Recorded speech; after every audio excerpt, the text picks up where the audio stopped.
Today we're going to talk about culture and the arts. Today we're going to dance. We may even sing a little bit. But first we're going to go back to something we looked at yesterday, and that's that visual timeline that I showed that tries to depict and quantify all of the fields of interaction between Russians and Americans over the years. And as you look at this, I admit it's a little bit hard to see. One thing that stands out is the constancy of cultural contacts between the two countries. If you start way back here, it's really this kind of bottom red line, if you can see the arrow. And if you go back to the beginning, that, again, it's very hard to see, but that cultural contact line is about half of all the contacts. And although now, obviously, it's dwarfed by the enormous increase in things like arms control verification, scientific exchanges, space cooperation, culture and the arts has always played a very special role in helping to shape the perceptions that Americans and Russians have of each other. And I think one of the reasons that the US-Russia relationship has really never lost completely lost that strain of pragmatism that we talked about yesterday is that it was kept alive and kept alive sometimes at the bleakest moments of political confrontation by the bonds and the bridges that were built between Americans and Russians through culture and through the arts. Now, this isn't a new phenomenon at all.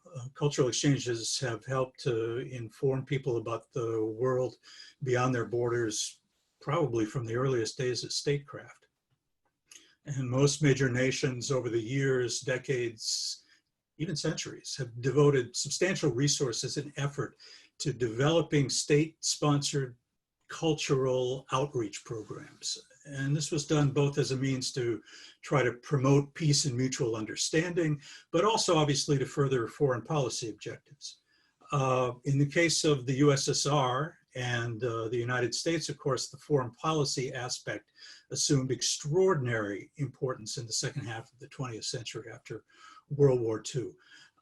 Both countries tried to use the openings that had been provided by things like modern communication methods, the regularization of air travel, jet air travel. You could get places so much faster to gain advantage in what really became a true ideological competition between the two systems. Now, as you read, the State Department first established its Department of Cultural Relations, as it was called, under President Roosevelt in 1938. And by the end of World War II, there was already an internal debate going on in Washington inside the government over which direction American cultural relations programs should take. Some people argued that they should be used to implement foreign policy as a real arm of foreign policy verging toward propaganda. Others argue just as strongly that they should provide a vehicle for the exchange of ideas, deepening of mutual understanding, and to help the target audience in making up their own mind, their own determination about their own desires and their own destiny. So which of these two was going to win the internal debate? Well, the answer would always be obviously a little bit of both. But in the United States, at least, by the 1950s, the prevailing sentiment among American officials was that the government should serve as the facilitator of cultural exchanges and not try to manage them. In the Soviet Union, of course, those priorities were largely reversed, given the primacy of ideology in communist doctrine. But there was still enough common ground by the late 1950s to allow the government to reach a formal agreement that formally blessed and promoted the concept of cultural exchange between the countries, and also established some parameters, some guidelines, some benchmarks. This was the 1958 Cultural Exchange Agreement between the US and the USSR, the Lacey-Zarubin Agreement that you read about. And it is a document that I think, I would argue, contributed as much to lowering the international tension and the growth of healthier ties between the United States and Russia over the past 60 years as any of the arms control treaties that we've negotiated, maybe more. And as often happens in our history, our shared history that we talked about, it's the shared love of arts that opened the path to that agreement. That really shouldn't have been surprising. If you recall Tchaikovsky's triumphant tour of the United States in the late 1800s, he was the conductor at the grand opening of Carnegie Hall in 1891, Tchaikovsky was. Or it shouldn't be surprising if you knew that a refugee from the Russian Empire, who came to be called Irving Berlin, wrote some of America's best loved patriotic songs, a Russian Jew. But it took more than pragmatism. It took more than just a love of music. It also took vision, and it took a lot of political courage for another Russian immigrant. And that's the legendary Saul Hurok, a guy named Saul Hurok in the 1950s.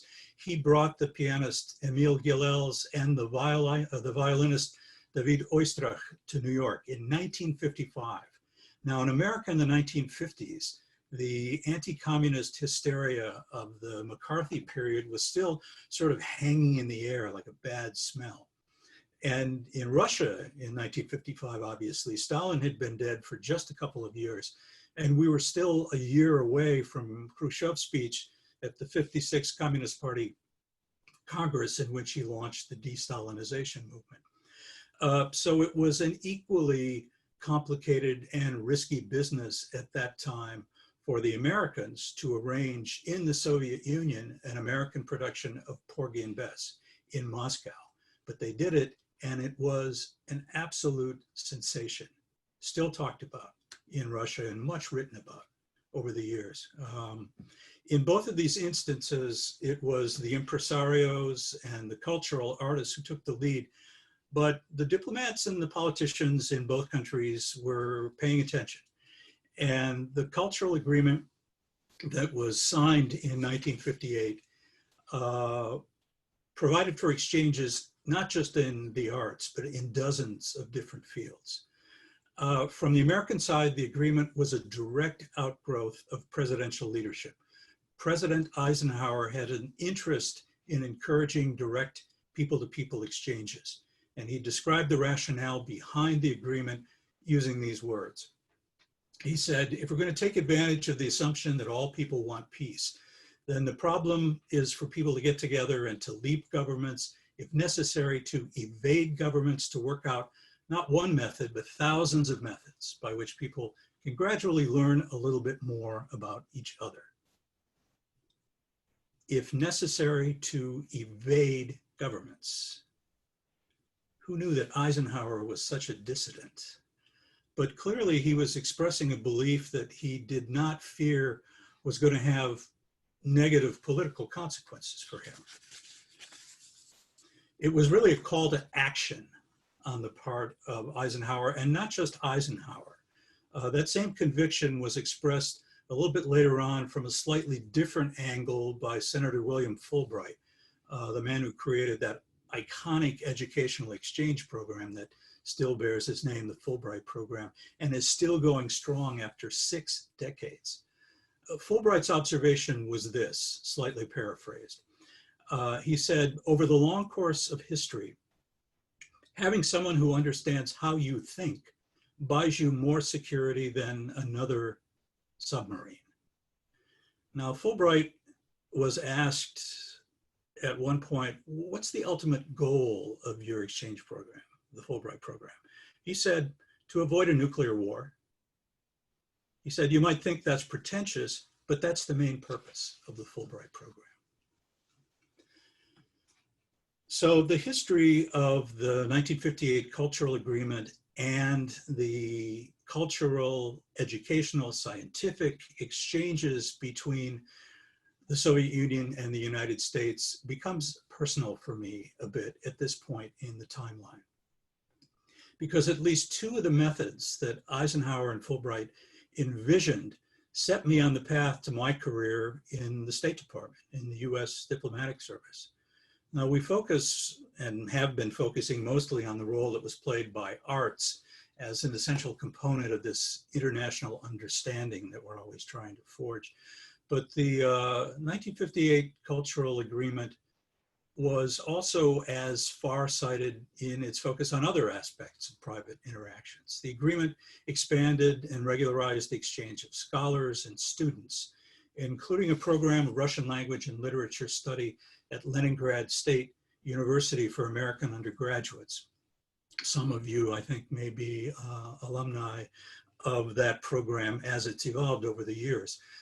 For me, it allowed me to make my first trip to Russia in 1976. I lived in a Soviet dormitory. I had a Soviet Russian roommate.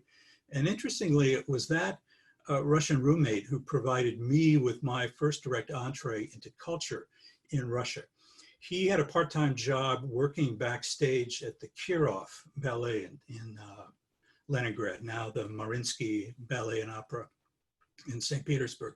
And he would occasionally sneak us, his American roommates, in through the backstage door, as long as we dressed like Soviets.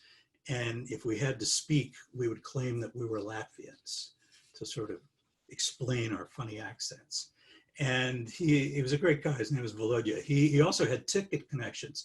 And with his help, I was able to attend dozens of operas, ballets, and concerts. You could buy in those days a ticket to a concert, the Leningrad Philharmonic, for ₹57 kopecks, which was worth a lot more then than now, but still. It's really an amazing kind of life-changing experience for me. I arrived in St. Petersburg in Leningrad in the dark, long days of winter. Those long winter days gave way to the long twilights of spring.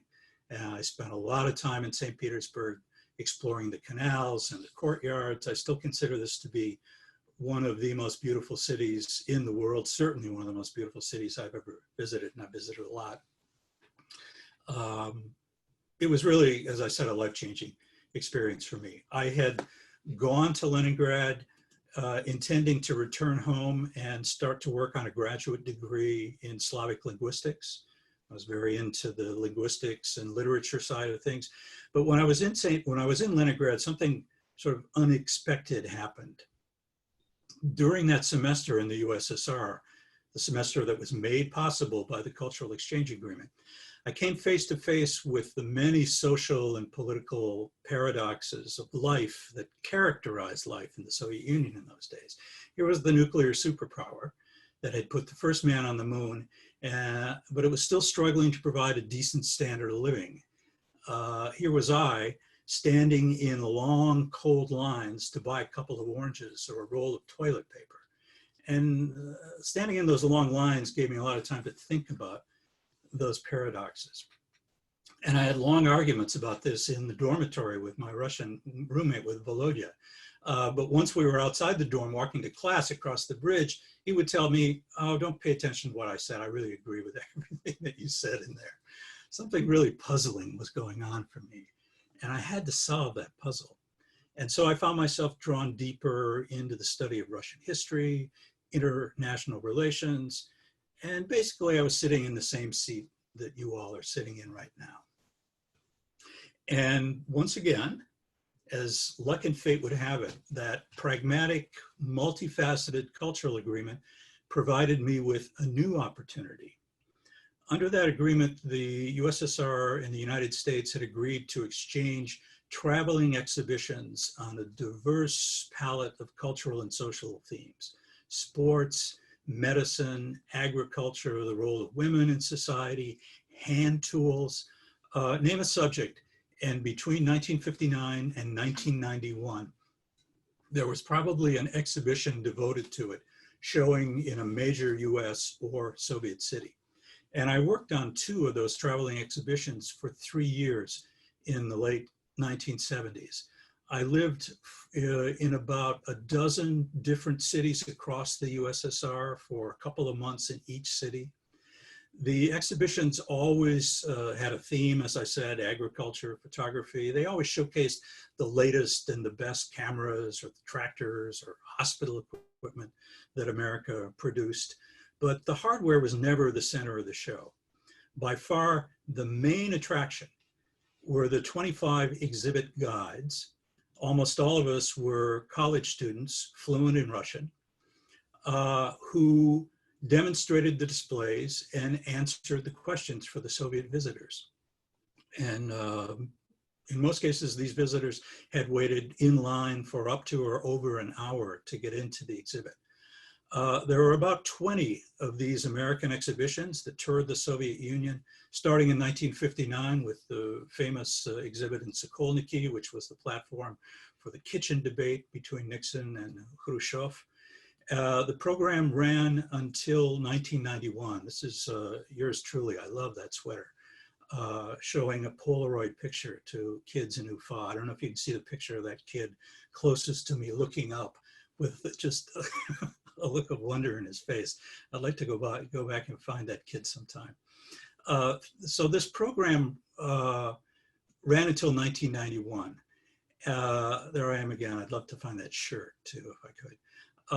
And through the program, we took attendance and kept records, and almost 20 million Soviet citizens were brought into direct personal contact with the United States and with an American who spoke Russian through those exhibits. And many of them were left with profound impressions, and impressions that really lasted for decades. Over the years, I saw a lot of firsthand evidence of this lasting impact. In 2003, I was the deputy chief of mission in the US Embassy in Moscow, and I visited the city of Ufa. It was a city in the Urals where I had worked as a guide on the Photography USA exhibit 26 years earlier. The picture that you just saw of me holding up the Polaroid camera was taken in Ufa. And I met the head of the American Center there, the guy on my left or on my right, who said that he had visited the exhibit as a kid in 1977, and he had brought home the brochure that we handed out by the thousands. Sometimes we had 10,000 people a day coming through the exhibits. He took that home and he brought it to show me 26 years later. He said that brochure that I'm holding in my hand there had probably been read by hundreds of Soviets and Russians over the years, friends, family members. It was passed around. Really amazing, lasting impact that these exhibitions and these contacts had. Very, very easy to quantify, hard to qualify, unless you met the people who came up to you decades later and said, I remember you. When I was ambassador, I was at a conference and I sat next to a regional leader, and he said that as a teenager, he had visited the exhibition that I had worked on in Novosibirsk, and he could still describe in unbelievable detail the layout of the exhibit, the content of all of the exhibit stands, the conversations that he had had or that he had overheard between the guides and the Soviet visitors. Really, truly amazing. In 1979, I was able to flip and do the other side, and I accompanied a Soviet exhibition devoted to sports in the USSR that was traveling around the United States on a 4-city tour: Knoxville, Atlanta, Kansas City, San Antonio. They also set up the exhibit. They had English-speaking Russians. The crowds that came to those exhibits were a little bit smaller than the ones that came to the American exhibits in the Soviet Union, but the reactions of the Americans who came to this Soviet exhibit and had their first face-to-face encounter with a Russian speaking fluent English, those reactions were very familiar to me. Now, none of the guides, none of us on these American exhibitions was a career diplomat yet. For the most part, as I said, we were college students. Some were language teachers in our 20s or early 30s. But what I learned, I talked about this a little bit yesterday, what I learned from those discussions and debates, thousands of hours, literally, if you add up the years, 6 hours a day, 6 days a week, for 3 years with some breaks. In a dozen cities across the USSR, from Rostov-na-Donu, Dushanbe, Kishinev, Novosibirsk, all of that stayed with me. And there's absolutely no doubt that it made me a much more effective diplomat when I joined the State Department in 1983. I learned a lot about the Soviet educational system from those discussions. I learned about the emphasis the Soviets put on mastery of facts. I learned a lot about my own history. Some of the Soviet visitors to the exhibit knew more about American history than I did. I had to do a lot of catching up. We had a big encyclopedia set that traveled with us, and we would all study it really hard when we found we didn't know enough about what we needed to know. We learned how Soviet citizens were taught the history of the 19th and 20th century. Very interesting. The centrality of the World War II experience came up every single day. We mentioned that a few times over the last couple of days.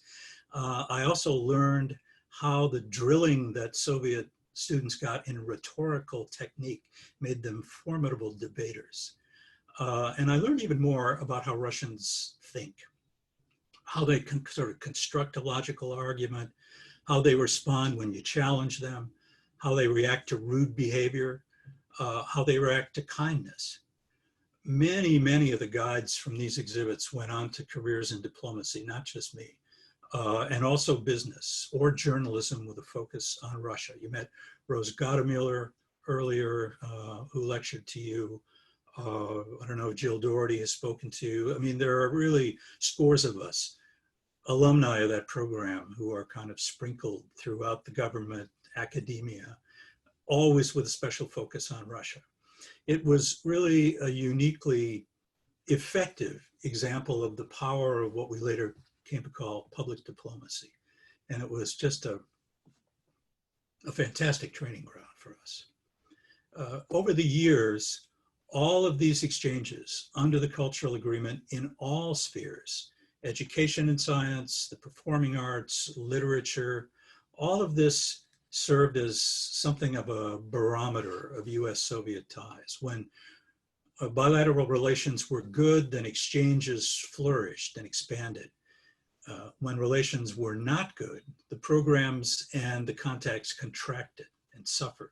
But they never were entirely extinguished, and they continued even through some of the tensest interludes in our history. During the Cuban Missile Crisis in October of 1962, the New York City Ballet was on tour in the USSR, and it maintained its schedule of performances in Moscow and Leningrad, playing to sold-out houses night after night. This, again, was a moment at which the US and the USSR were perhaps just a few heartbeats away from a nuclear war. And at the very same time, October 1962, at that same time, the Bolshoi Ballet was on tour in the United States, and not a single performance was canceled or disrupted. No cancel culture in those days. 1983 to 1985, which were my first 2 years as a junior diplomat in Moscow, those were a couple of definitely the chilliest years of the Cold War and US-Soviet relations. We talked about those yesterday. Ronald Reagan, evil empire, shoot down of the Korean airline over Sakhalin Island. But Fulbright scholars continued their studies in both countries through that period. And in Moscow, the American jazz singer and Broadway star Pearl Bailey, you may have heard of, did Hello Dolly on Broadway for decades. She came to Russia to give performances in Moscow and St. Petersburg. And because the relationship was pretty fraught, the Soviet authorities balked at providing an auditorium for her shows in Moscow. We had an agreement with them, which was yanked at the last minute. So we created a concert hall for her in the ballroom of the ambassador's residence in Moscow, Spaso House. And she played to a crowd of Soviet fans there, standing room only, 500 people crammed into the room, hot as hell. Those Soviets decided that their love of American jazz outweighed the pretty considerable risk in those days of accepting an invitation to the American embassy. That tradition, the tradition of using the ambassador's residence in Moscow and also in Washington as a kind of special showcase for cultural events, is a unique and delightful intersection of arts and international relations that's continued and continues to right now. This is the ice palace that Russian Ambassador Kislyak transformed his embassy into when he hosted the Opera Ball in Washington in 2010. In the 1980s, my first tour in Moscow, I mentioned Beyrle at the US ambassador's residence, but there was a lot more going on that we used that Spaso House for as a venue. We used it for concerts and film showings to which we invited Soviet dissidents and refuseniks. They were usually harassed, the Spaso House there on the left and the interior of it on the right.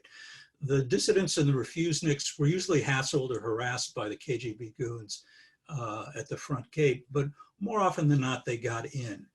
And from them, we diplomats learned a lot about what was happening internally, about the despair, about the besperspektivnost, which was beginning to infect the Soviet people and the Soviet elite by the mid-1980s.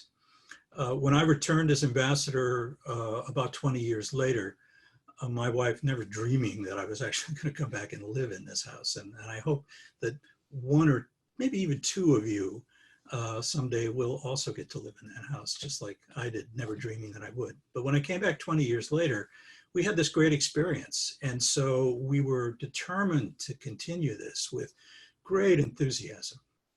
We used Spaso House as a venue to promote the cultural links between Russia and the United States, to reach out to parts of the Russian elite who maybe were a bit on the fence. You could always get people to come who were pro-American. The challenge was always to get people who weren't quite sure that they wanted to come to the American embassy, even when relations were good. And so we hosted countless concerts of Russian and American performing artists.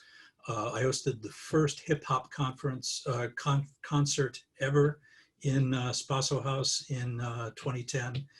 And also in 2010, we staged a ball to commemorate the 75th anniversary of a famous earlier party, also hosted in Spaso House by one of my predecessors, the first ambassador to the USSR, William Bullitt. His ball, a very extravagant party in 1935, was attended in this very same room by some of Moscow's political and cultural elite, a real who's who of the Soviet creme de la creme in those days. And the crowd included the writer Mikhail Bulgakov. And Bulgakov was inspired by the kind of grandiose spectacle that Bullitt mounted to create one of the most famous scenes from his masterpiece, The Master and Margarita. Remembering that event, the fact that Bulgakov came to Spaso House and was somehow inspired to write a chapter of The Master and Margarita, it seemed to my wife and me to be a perfect way to celebrate that intertwining of diplomacy and history and the arts that really had enriched the culture and the peoples of both countries for so many years. Jarlath, with your help, I want to now run just a brief clip from that event in 2010. It's called The Enchanted Ball. Okay, just one moment.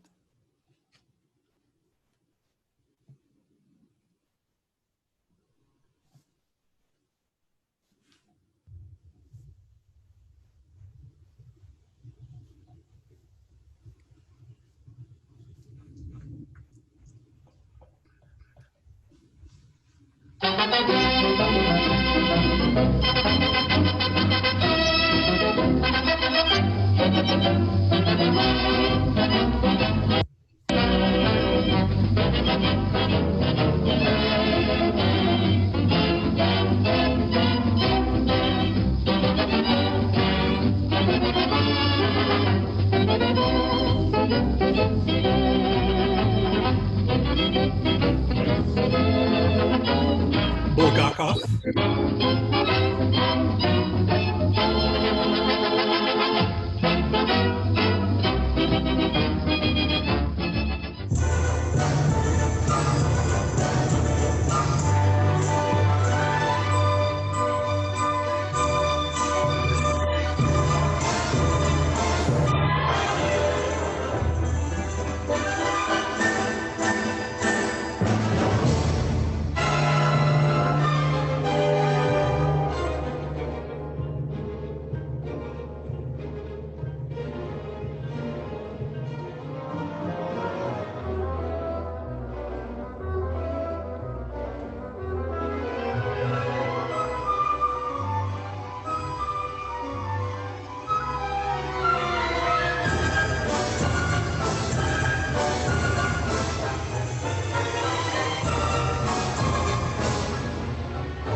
Here's the part where we dance.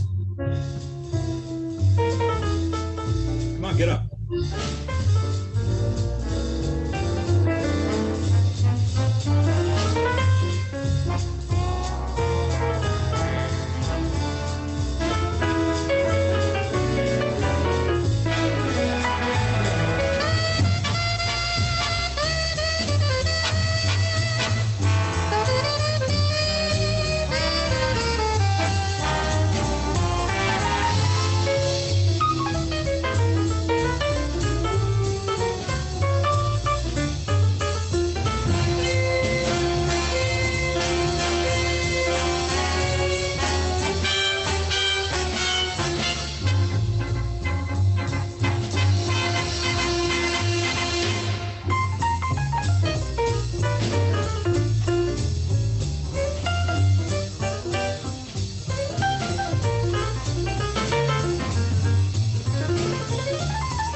My wife.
Koniec.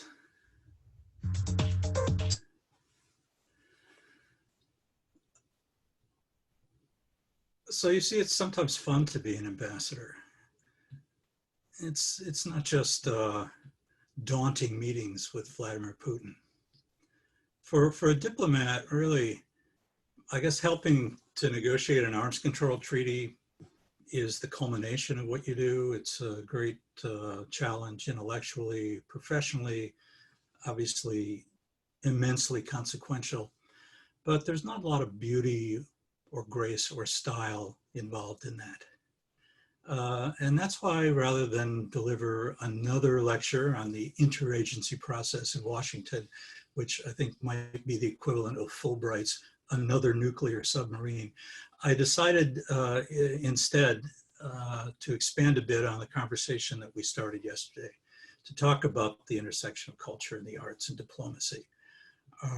Because it doesn't just build bridges of understanding, it also enriches the lives of people. And I think that matters at the end of the day every bit as much as the political relationship between the two governments. So, one of the things I want to mention, one of the reasons you saw those kind of kooky paper mache animals in the video was in the original ball in 1935, Ambassador Bullitt, who was a man of considerable means, he had a jazz band flown in from Prague to play. He had animals delivered kind of on loan from the Moscow Zoo that were kept in little enclosures, including a bear cub, including some trained seals. It was really quite a show. We couldn't do that, so we did the best we could, kind of in a whimsical way.